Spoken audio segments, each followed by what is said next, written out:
বারবার একই জিনিস বারবার কত বলবো। আমাদের রাজ্যের মুখ্যমন্ত্রী বলছে, আমি বলছি যে তারা এই শীতের মধ্যে কষ্ট করার কোনো দরকার নেই, তাদের জন্য ব্যবস্থা করা হয়েছে। তারা পার্টিসিপেট করুক, ইন্টারভিউতে মাধ্যমে পার্টিসিপেট করলে তাদের কিভাবে হবে সেটা আমরা চিন্তা করব। তারা এখনই বারবার অনুরোধ করছি, এই আন্দোলন করতে পারে, কারণ তো অধিকার আমরা কেড়ে নিতে পারি না, আন্দোলন করতে পারে। পিছনে যদি রাজনীতি থাকে আমার কিচ্ছু বলার নেই, কিন্তু আমি অনুরোধ করব, আমি একজন মন্ত্রিসভার সদস্য বারবার বলবো, এখানে তারা তাদের অভিজ্ঞতা রয়েছে, তারা পার্টিসিপেট করলে যেহেতু আমাদের তুলনামূলক আমাদের সিম্পল সিলেবাস হবে, সেখানে তারা বেশিরভাগই ভালো রেজাল্ট করবে।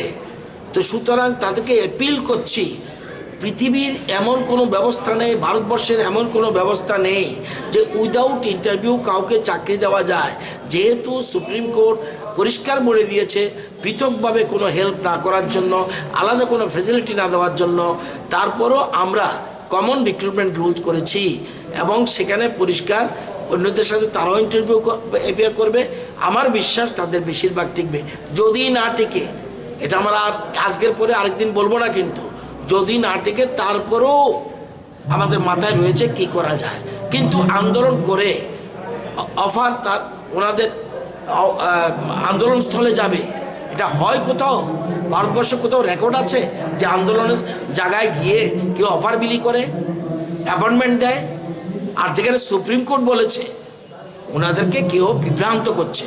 আমি অনুরোধ করব বিভ্রান্ত না হওয়ার জন্য, বর্তমান যে প্রসিডিউর চলছে এটাতে পার্টিসিপেট করুক, পরেরটা আমরা দেখব। তারা বলছে বারবার যে সরকারের কোনো প্রতিনিধি এখনো তাদের সাথে দেখা করেনি, সেই বিষয়টা এটাও ভুল, এটাও ভুল। তাদের সাথে অনেকে দেখা করেছে এবং বলা হয়েছে, এবং রাজ্যের মুখ্যমন্ত্রী বলছে যে আপনারা উঠে যান, উঠে গিয়ে পার্টিসিপেট করুন, সেখানে আপনাদের ব্যবস্থা হবে, নতুবা অন্যরা কিন্তু চাকরি নিয়ে চলে যাবে। মুখ্যমন্ত্রী বলার পরে আমি একজন মন্ত্রী বলে বলার কি অর্থ আছে?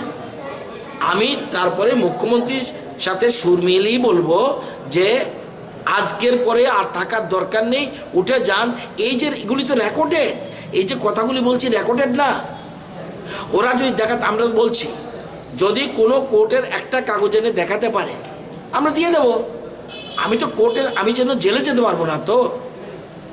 আমি কি এমন কোনো ব্যবস্থা, আপনারা তো জনপ্রতিনিধি, আপনারা তো সাংবাদিক বন্ধু, আপনারা গণতন্ত্রের একটা স্তম্ভ, আপনারা বলুন উইদাউট ইন্টারভিউ আমরা কোনো অফার দিতে পারবো তাদেরকে? আপনারা জানেন দিতে পারবো না। মানিকবাবু কি বলল বা বাদলবাবু কি বলবো, এটা ব্যাপার নয়। এখন আমরা পরিষ্কার বলছি যে 5,500 পোস্ট ইন্টারভিউ প্রসেস চলছে, এর মধ্যে আবেদন করার তারিখ এখনো যায়নি।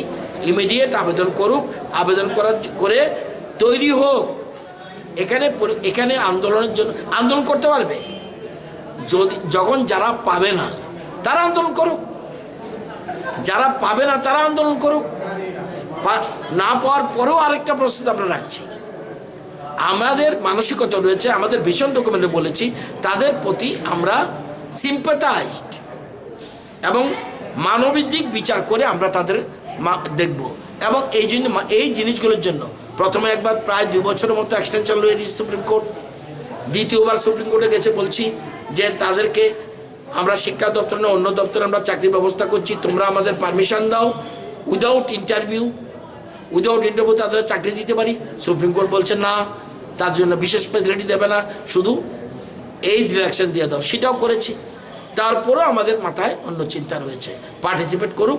আমি আপনাদের মাধ্যমে আবারও তারা আমাদের রাজ্যের ছেলে মেয়ে, তারা আমাদের রাজ্যের শিক্ষা ক্ষেত্রে তাদের সাহায্য রয়েছে, কিন্তু চাকরিটা আমরা খাইনি।